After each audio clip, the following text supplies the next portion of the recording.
चरिता भारहंबासम चक्रवर्ती महिथियो शांति शांति करेलोए पत्तो गई मानोत्तर। आराध्य के श्री चरणों में वंदन। श्रद्धालु भाई बहनों,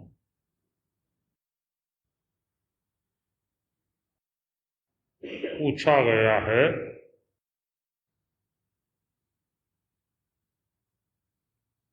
संत उपधि रखते हैं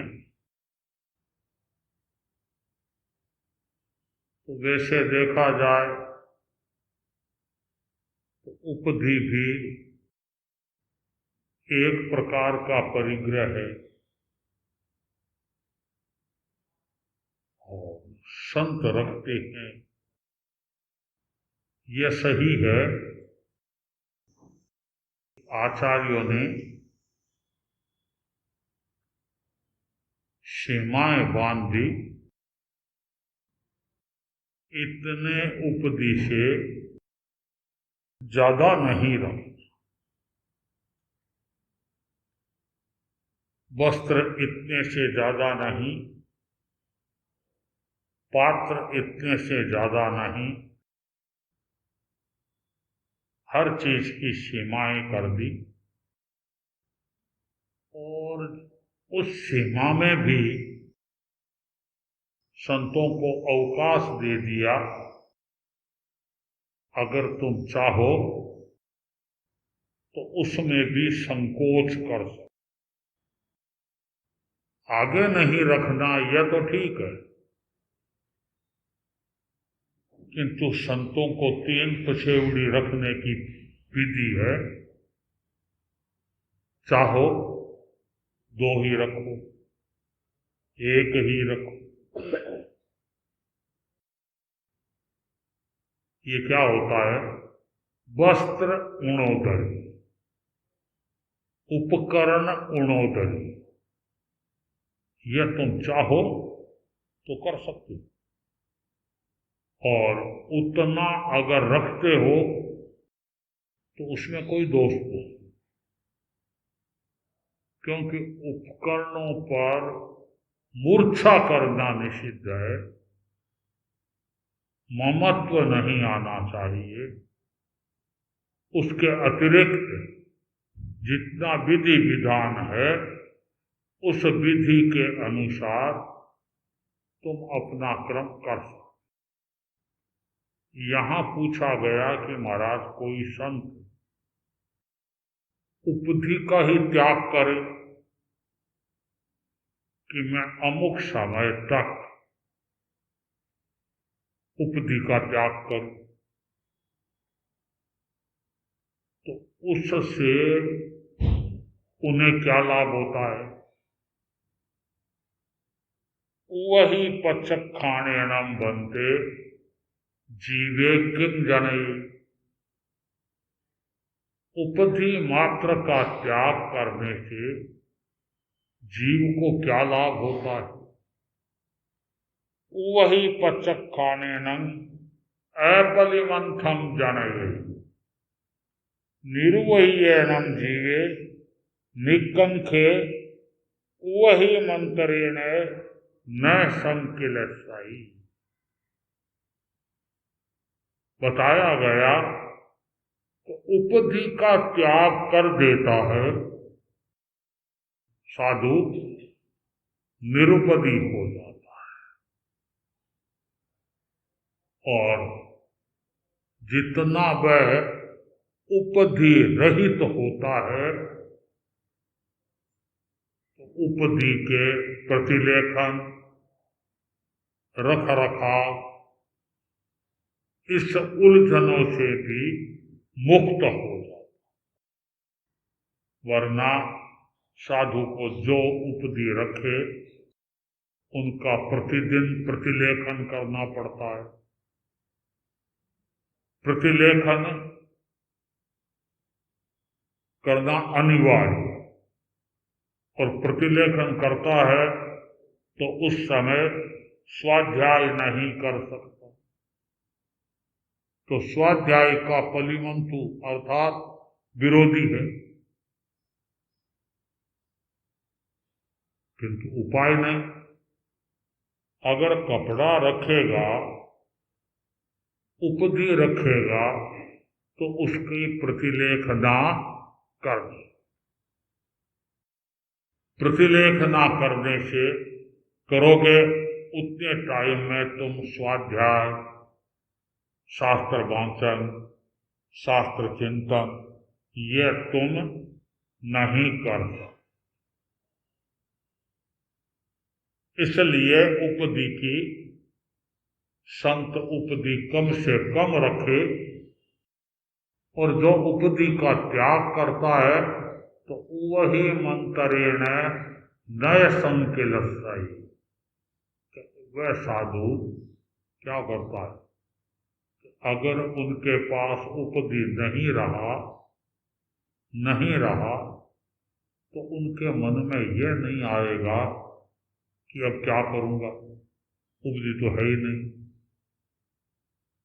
मैं तो निरुपधि हो गया। यह मन में संक्लेश उपधि त्याग करने वाले के नहीं, उपधि रखने वाले के तो एक उपधि अगर फट गई, जरूरत पड़ी तो गृहस्थों से दूसरी उपधि लेने का प्रयास किया। और जिन्होंने उपधि का त्याग कर दिया उनके इस प्रयास की जरूरत ही नहीं है। तो वास्तव में साधुओं के लिए आया है अल्पोपधि, अपोवही वगरणी, अल्पोपधि। उपधियों का ज्यादा उलझाव नहीं रखिए, कम से कम, और वह भी जैसा मिला वैसा ले लिया। लिए हुए उपधि पर भी मूर्छा भाव न करे, मूर्छा नहीं। उपयोग में ले लिया, वे अगर बहुत बढ़िया है तो भी उपयोग में लेना है, घटिया है तो भी उपयोग में लेना है। उपयोग क्रम है। कहा गया उपधि का त्याग करना, जैसे संत अमुक वस्तु का त्याग कर दिया, अमुक विषय का त्याग कर दिया, अमुक समय तक उपधि का त्याग कर दिया। संत ध्यान करते हैं, स्वाध्याय करते हैं, तो ध्यान में बहुत बार उपधि का त्याग कर, घंटा भर त्याग वो ध्यान किया, एकांत स्थान है, तो मुनि क्या करती है, जो उपधि होती हैं वे भी खोलकर अलग कर और ध्यान में लगना, निरुपधि होता। ये भी एक क्रम रहा कि जितना कम उपधि का उपयोग अपने शरीर पर हो, ऐसा करने का भी प्रयास। दूसरी तरफ व्यवहार के क्षेत्र में शास्त्रों में आया है कि साधु व्याख्यान में जाए, गोचरी जाए, तो उनको अमुक अमुक अवधि अवश्य रखे। वह अगर नहीं रखता है तो प्रायश्चित्त का बात। तो श्वेतांबर परंपरा में वस्त्र रखने की परंपरा प्रारंभ से, और वहां उन्होंने यही कहा है कि मुच्छा परिगहो बुद्धो, वस्त्र परिग्रह नहीं है, उस पर तुमने मूर्छा अगर की, ममत्व किया, तो वह ममत्व परिग्रह का कारण है। ममत्व से अपने आप को दूर रखो, बाकी उपयोग में ले सकते हो, और लिए हुए उपकरण का भी तुम अमुक समय के लिए उसका भी त्याग कर सकते, निर्वस्त्र हो सकते, निर्वस्त्र होकर के और ध्यान करना शुरू कर दो। यहां भी दिया है एक युवक आचार्य वसुभूति के पास में दीक्षित हुए, साधना में लगे, शास्त्रों का अध्ययन किया, काफी अच्छा अध्ययन कर लिया। गुरु ने कहा, रे अब तुम अलग विचरना चाहे तो भी विचर सकते। तो महाराज अलग विचरने वाली बात तो ठीक है, वह भी एक निर्जरा का कारण है। तो मेरा मन अभी शरीर ठीक है, मैं चाहता हूं अभी कुछ अभिग्रह धारण करके और अलग अलग प्रकार से ध्यान, कायोपचारक, इसकी साधना। गुरु ने कहा, अच्छी बात है, यह भी निर्जरा का कारण है और वह भी निर्जरा का कारण। वे बीच बीच में अलग जाने लगे, फिर वापस गुरुदेव के पास आ जाते हैं, गुरुदेव की सेवा में रहते हैं। करते करते गुरुदेव का स्वर्गवास हो गया, तो संघ ने उन संतों को कहा कि महाराज अब आप दायित्व संभालो। तो उन्होंने कहा कि भाई मैं तो अभी विशिष्ट साधना करनी चाहता हूं, यह दायित्व तुम किसी और संतों को दे दो। और संत भी लेने को तैयार नहीं हुए कोई, क्योंकि दायित्व लेने का मतलब हो जाता है फिर उसकी सार संभाल, सारी व्यवस्था। उन्होंने सोचा कठे उलझन में जाऊं, अपनी मस्ती में रहो। संघ की प्रार्थना की, तब अमुक अवधि तक साधु दायित्व लेने को तैयार हो गए कि इतने समय तक आप साधना करना अकेले, और मैं संघ की सार संभाल कर, फिर आप वापिस संघ को संभाल लेना, मैं साधना में लग। अर्थात आचार्य बनने के बनिस्पत साधना करना, उसके प्रति रुझान ज्यादा, झुकाव ज्यादा, उसमें मुझे निर्जरा का लाभ ज्यादा मिलेगा, एकांत में रहूंगा, कोई जिम्मेवारी नहीं रहेगी, जिम्मेवारी से मुक्त। तो मनवार करने के बाद भी एक अवधि तक मैं दायित्व संभालूंगा, उसके बाद तुम संभाल। उन्होंने कहा ठीक है, एक अवधि तक तो मुझे छूट मिली ना, मैं एक अवधि तक करूं। फिर जंगल में साधना करने लगे, गहरे जंगल में रहने लग गए। भिक्षा के लिए जाते तो वस्त्र धारण कर लेते, वापिस आते वस्त्र की प्रतिरेखना कर रख देते। 5 दिन, 7 दिन, 10 दिन, 15 दिन तपस्या करते, तब तक जंगल में निर्वस्त्र रहे, वस्त्रों का झंझट। एक बार जंगल में काफी लंबा टाइम रहना था, तो उन्होंने वस्त्रों का त्याग कर दिया कि अभी मुझे जरूरत नहीं है, रखूंगा तो फिर एक टाइम प्रतिलेखन करो, ये करो, वह करो। धीरे धीरे करके संतों को और को निर्वस्त्र और जंगल में ही साधना में लीन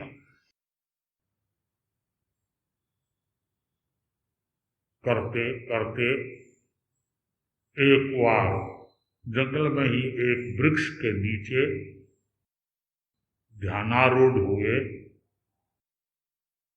संयोग था उस वृक्ष में कभी कभी यक्ष आया, तो एक यक्ष आ गया। देखा, मैं सोचा रे भाई, चढ़ती जवानी, शारीरिक सुख भोगने के दिन, और ये साधु बन रहा है। फिर कपड़े भी छोड़ दी।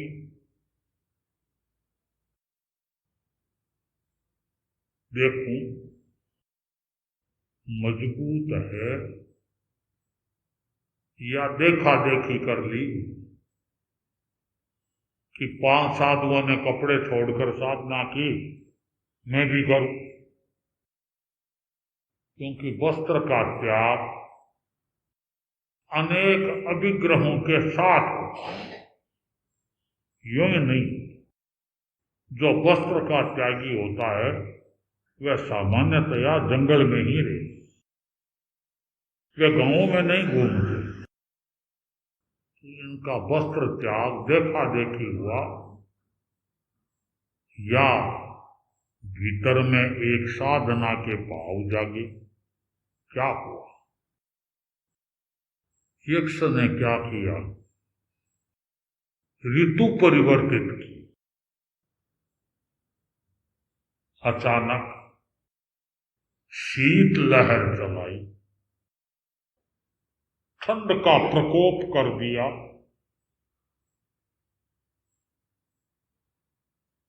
हमारा शरीर में यह न ज्यादा गर्मी सहन कर, न ज्यादा सर्दी सहन कर। सर्दी भी कठिनाई पैदा करता है, गर्मी भी कठिनाई पैदा। मुनि जी का शरीर कांपने लग गया, कांपने।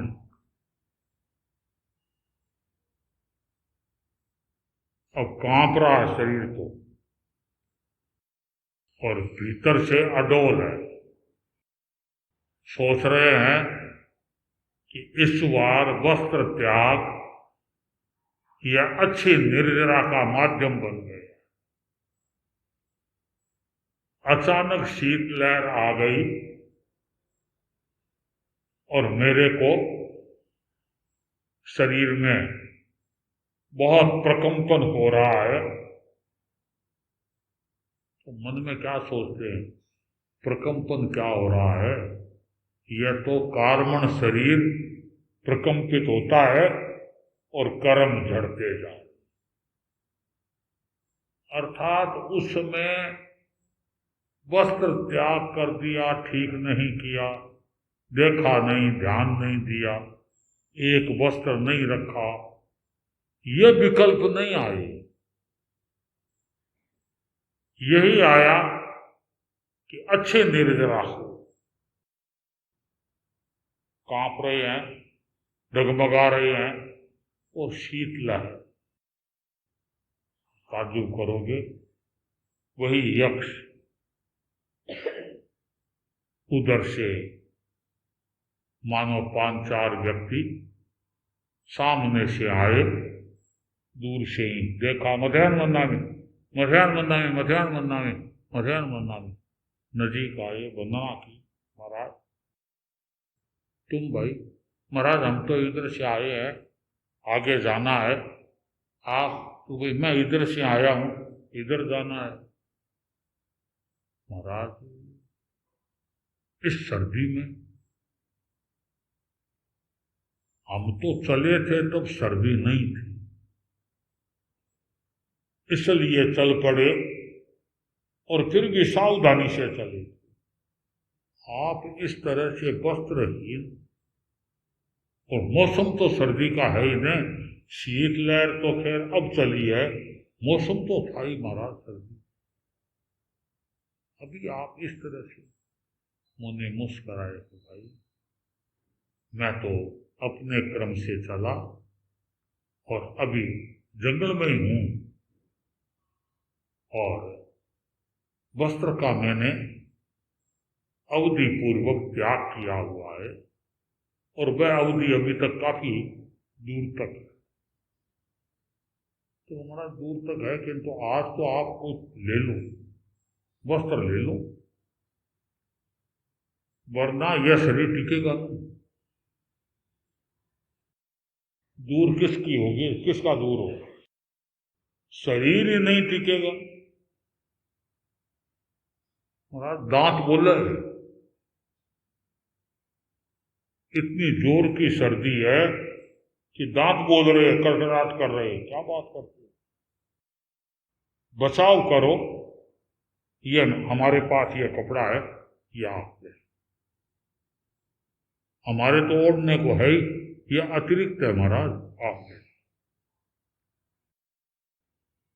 मैंने अभी त्याग किया हुआ है, वस्त्र मात्र का त्याग, उपधि मेरे पास कुछ भी नहीं है, निरुपधि।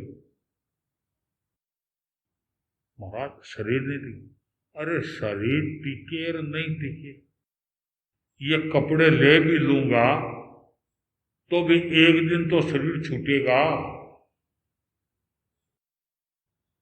क्या शरीर का साथ शाश्वत है क्या? यह कुछ नहीं है। मैं अपने अभिग्रह में हूं और मेरा अभिग्रह अटल है। तो बार बार आग्रह कर रहे हैं और देख रहे हैं कि मुनि जी के मन में अगर यह भी आ जाए कि देखो त्याग लिया जना ध्यान कुंजी हो, अगर एक आध कपड़ों राख लेता तो बढ़िया रहता। अभी सर्दी के महीने ठिठुरना पड़े, इनके मन में भी आ जाए तब भी हम बकौल उड़ाए कि फिर कपड़ा त्याग करके क्यों ढोंग करते हो, मन तो तुम्हारा ठिकाने नहीं है। किंतु देखा तो मुनि तो उत्कर्ष में जा रहे हैं, शरीर धूज रहा है और मन मेरू की तरह अप्रकंपित, कहीं कोई उलझन नहीं, बड़े खुश हो रहे हैं भीतर भीतर कि आज निर्जरा का अच्छा अवसर मिला है, अच्छा लाभ मिल गया, राजी हो। उस शुभ अध्यवसायों ने मुनि को भावों के साथ अवधि ज्ञान उत्पन्न,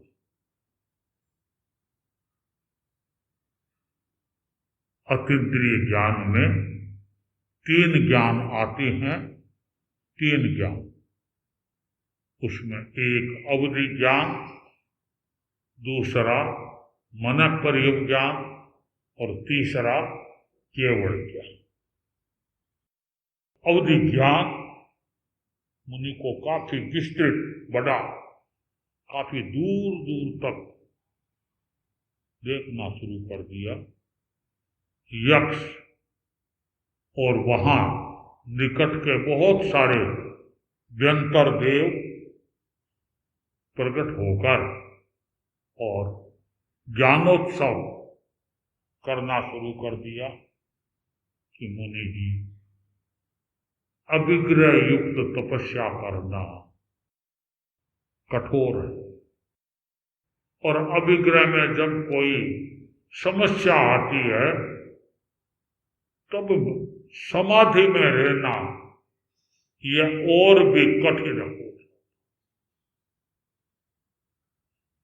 मैंने तो आपकी परीक्षा की थी, शीत लहर चलाई, हालांकि आपको तकलीफ भी हुई,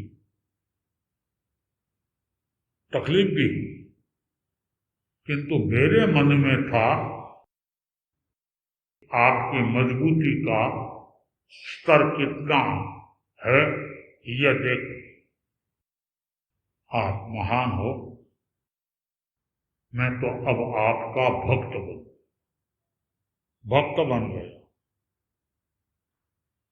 मुनि ने कहा, रे भाई, भक्त बन गया तो अच्छी बात है, मुझे तो अभी तक भी, क्योंकि अवधि ज्ञान हुआ है, जब तक सर्वज्ञता प्राप्त नहीं होती तब तक यात्रा ही है। तब तक सर्वज्ञता मंजिल है, उससे पहले यात्रा। अब यह देवता भी भक्त है, यक्ष, उसके साथ अनेक व्यंतर, वे भी भक्त बन गए। वही थोड़े ही आगे चले और डाकुओं का दल वह भी मिल गया, मुनि जी को घेर लिया।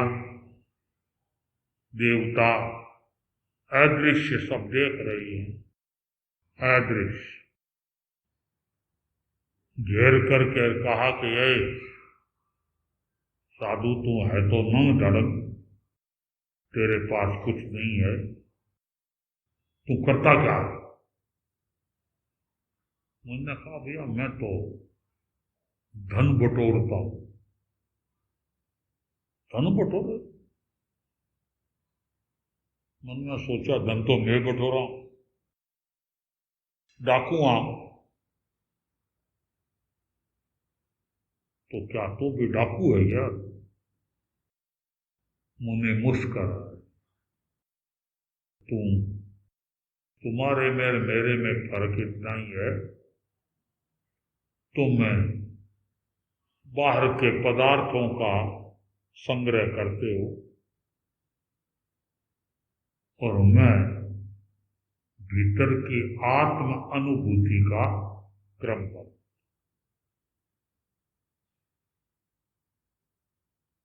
मेरा वह क्रम है, देख ये पदार्थ, तुम बाहर के पदार्थों के लिए भटकते हो, कहीं से डाका डालते हो, किसी को तुम लूटते हो, फिर तुम छुपते हो, जी बचाते हो, अगर पकड़े गए तो तुम अपना नाम भी बदलते हो सके वहां तक असली नाम बताते नहीं, असली गांव बताते नहीं।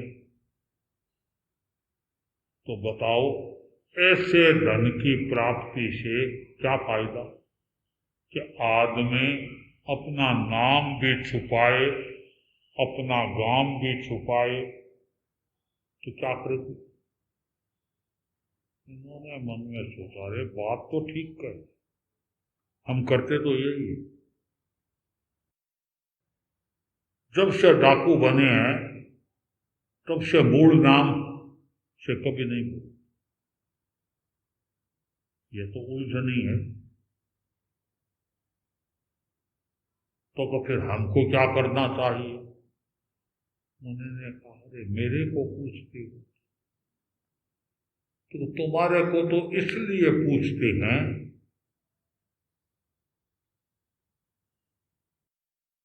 तुम्हारे चेहरे पर मुस्कान है, शांति, पास में कुछ नहीं और फिर भी शांति। हमारे पास में है बहुत कुछ, फिर भी लुके छिपे फिरती। तो यही तुम्हारे में और हमारे में अंतर। मुनि ने उपदेश दिया और आता है कि प्रतिबुद्ध हो गए। उनमें से काफी डाकू सबने ही चोरी करनी छोड़ दी, त्याग कर दिया, और उनमें से भी अधिकतर क्या किया? साधु बन मुनि जी के साथ।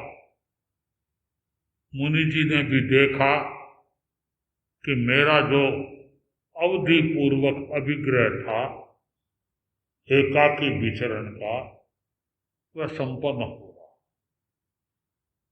तो अब मुझे वैसे भी संघ के साथ मिलना है, जिन साधुओं को छोड़कर आया हूं, और जिन साधुओं को जिसने कहा है कि मैं इतने समय तक मैं दायित्व निभाऊंगा, वे प्रतीक्षा करते हैं।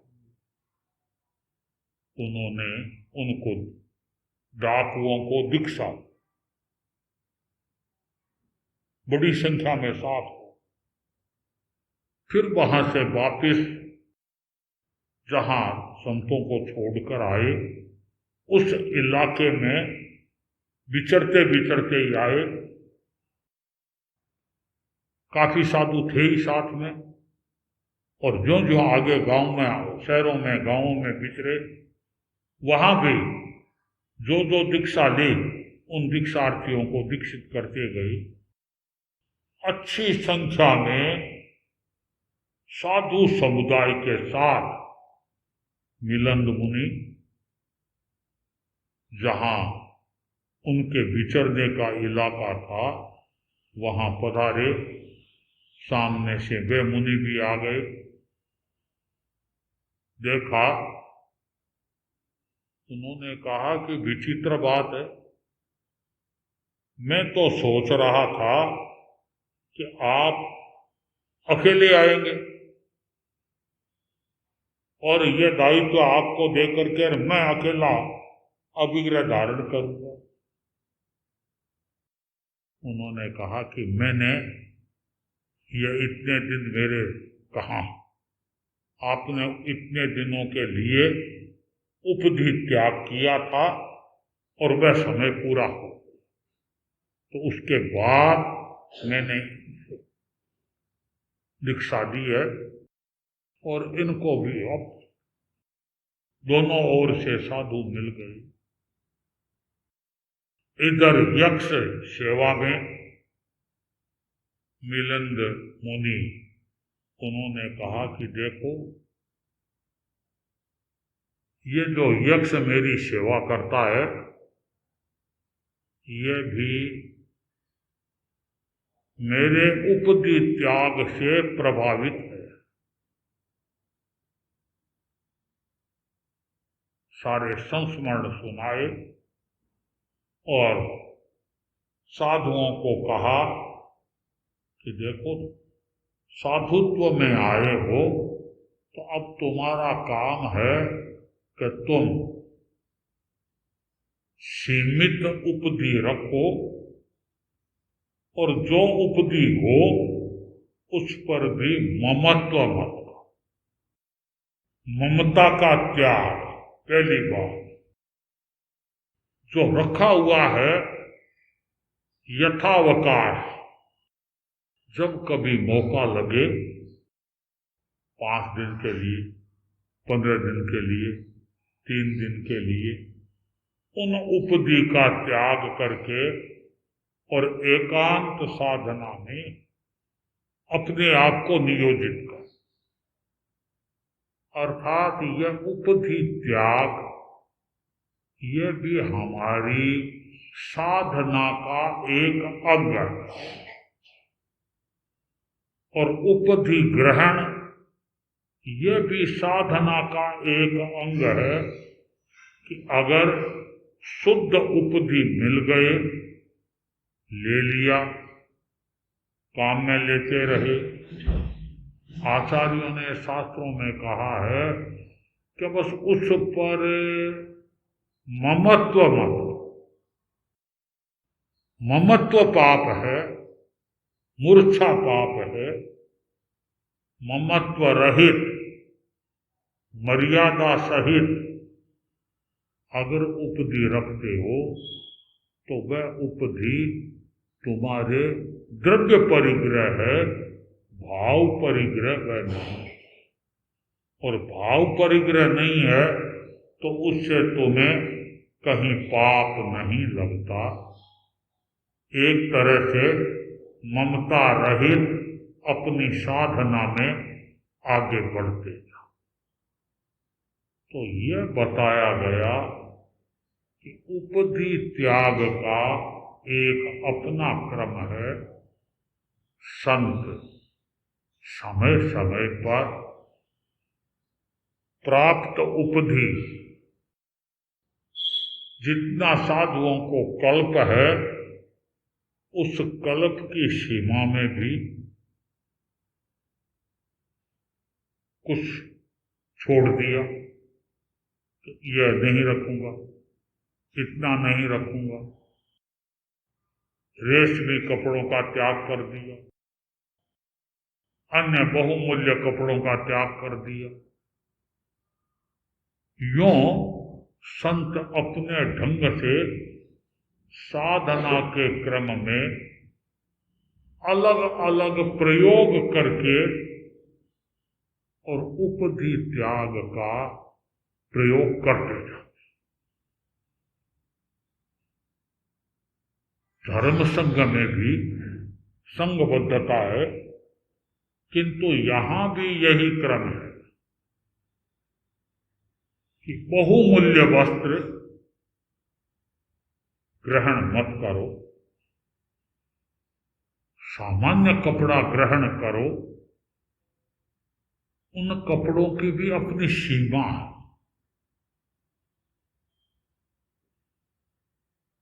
उस सीमा तक तुम ग्रहण करो, सीमा से ज्यादा कपड़ा अपने पास मत रखो।